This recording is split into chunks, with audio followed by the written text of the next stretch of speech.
or a princess. 他们可能想长大以后，他希望能够成为一个超人啊，或者是成为一个公主。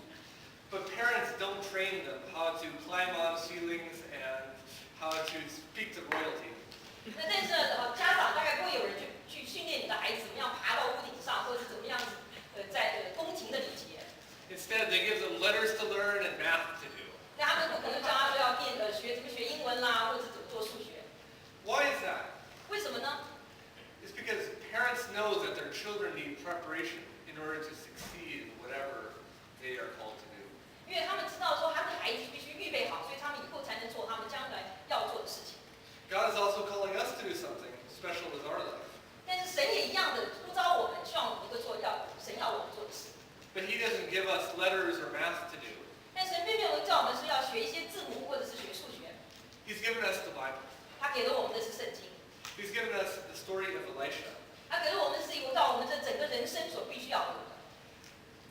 The story of Elisha tells us how to prepare our hearts for God's calling in our life. 他要预备的是让我们的心能够准备好，当神呼召我们的时候，我们已经预备了。The reality is that living according to God's plan for our lives is the only way to find meaning in our lives. 那唯有是我们能够预备好了，神要叫我们一生所做的是什么，我们才能够真正的去为神做该做的事。And we need to find meaning in our lives. 我们需要去寻找我们生命的意义是什么。We also need to build up the community of faith. 我们也需要的是在我们能够我们能建立起信心。And the way we do that is by fulfilling our God's calling in each of our individual lives. 能够做到如此，唯有是让我们每一个人能够做到神要我们呼召我们做的事。But God often calls us at an inconvenient time. 但神每一次呼召我们的时候，好像总是在我们还没有预备好的时候。And if our hearts aren't prepared, we may abandon what God is calling us to do. 如果我们心没有准备好，那神在呼召的时候，我们是不是就完全不能做而失败了？ Our subject today is how to prepare for God's calling. 今天我们要讲的主题就是我们如何来预备好我们自己当神呼召的时候。We'll see that we prepare our hearts for God's calling by seeking mentoring. 我们第一个，我们要寻找神的，要预备好我们自己心，准备神的呼召时，必须要寻找到一个来带领我们的人。We also prepare our hearts for God's calling by seeking blessing. 我们同时，我们如果要预备好，就必须要准备好，就接受神给我们的祝福。We also prepare our hearts for God's calling by seeking excellence. 我们要准备好，必须要寻求能够超越最高端、最极端极点的。In 2 Kings 2, we can learn from Elisha how to prepare our hearts 我们 for 今 God's 天可以 calling. 看到是列王记下第2章，我们看以利沙他怎么样预备好他自己的心。Prepare your hearts for God's calling through mentoring. 从预备好我们自己的心来，当神要呼召的时候，同时我们也寻找到一个带领我们的人。Trade your independence for spiritual growth. 让我们的独立性是能够为神的按照神的圣灵来寻找。Prepare your heart for God's calling by seeking mentoring. 当我们去从我们的带领者领导我们的这个人来寻找到神为我们的呼召是什么。In 2 Kings 2, verses 1 to 3, it says, When the Lord was about to take Elijah up to heaven in a whirlwind, Elijah and Elisha were on their way from Gilgal. Elijah said to Elisha, Stay here, the Lord has sent me to Bethel. But Elisha said, As surely as the Lord lives and as you live, I will not leave you. So they went on to Bethel. 就在列王记下第2章的第1节到第3节，耶和华要用旋风接以利亚升天的时候，以利亚与以利沙从基甲前往。以利亚对以利沙说：“耶和华差我往伯特利去，你可以在这里等候。”以利沙说：“我指着永生的耶和华，又敢在你面前起誓，我必不离开你。”于是2人下到伯特利。The company of the prophets at Bethel came out to Elisha and asked, Do you know that the Lord is going to take your master from you today? Yes, I know, Elisha replied, but do not speak. 来到下面第3节，往伯特利的先知门徒出来见以利沙，对他说：“耶和华今日要接你的师傅离开你，你知道不知道？”他说：“我知道，你们不要作声。” In verse 1, Elijah and really being properly introduced.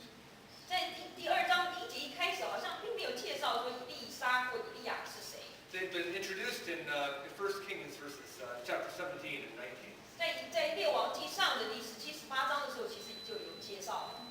Elijah is all over the place. He's the miracle worker who heals people, who brings people back from life, who feeds the widow of Zarephath. He's an amazing person that God has blessed. 在以利亚的话，在你整本圣经里面，在列王记上看起来，还有到处都讲到他，他是有一个从天上降下火来，他对那个寡妇喂养让他救活了寡妇的儿子，然后呢有乌鸦又对他给食物，等等非常多的一些神迹启示在他的身上。In 1 Kings 19, he drafts Elisha to be his assistant. 到了列王记上第19章的时候，讲到他把怎么样子招以利沙成为他的一个帮助者。In that passage, it makes Elisha look like a nobody. 那从那个在19章的时候，看起来好像以利沙好像是一个默默无名的人士一样。As Elijah's assistant, Elisha never shows up again until this passage. 所以在以利沙是他做了他的帮助者，一直整个圣经都不再讲到他，一直到从这列王记上的第19章，一直到现在列王记的下第2章才提到他。He was a nobody, and his only significance was that he was associated with Elijah. 都没有讲到他，他好像是个默默无名的人，只知道说他跟以利亚是有关系的。When I think about who Elijah was, I think maybe of the rock star Bono. 好像讲到以利沙这个人他是谁的话，你就好像用美国现在最流行的一个唱歌的叫 Bono 这个人来做比喻吧。And most of us, though, we're nobodies. We're like Bono's helpers. We're Elisha.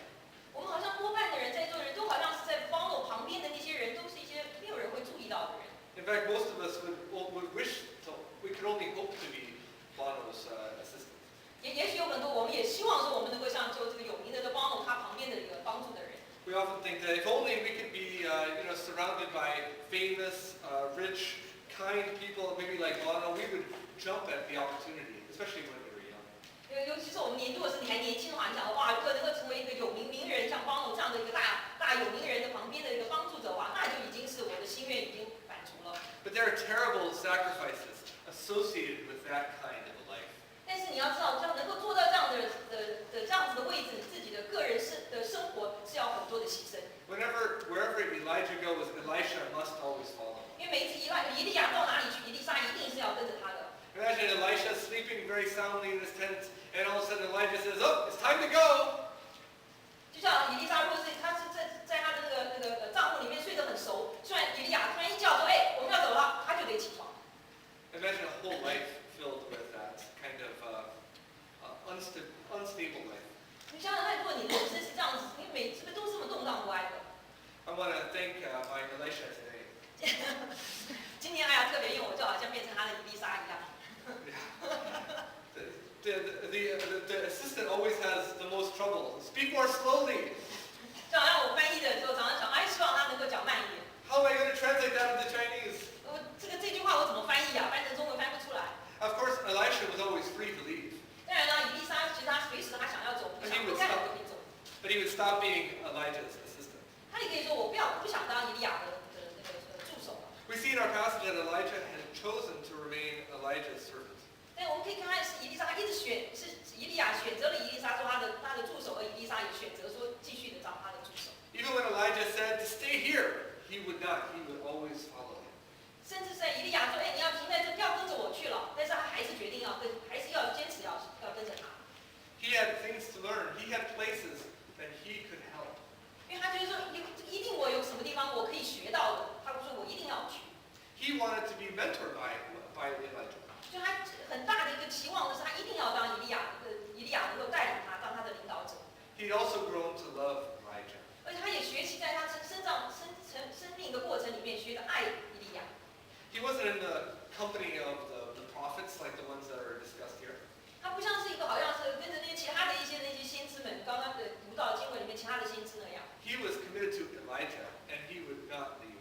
他全心全意的要帮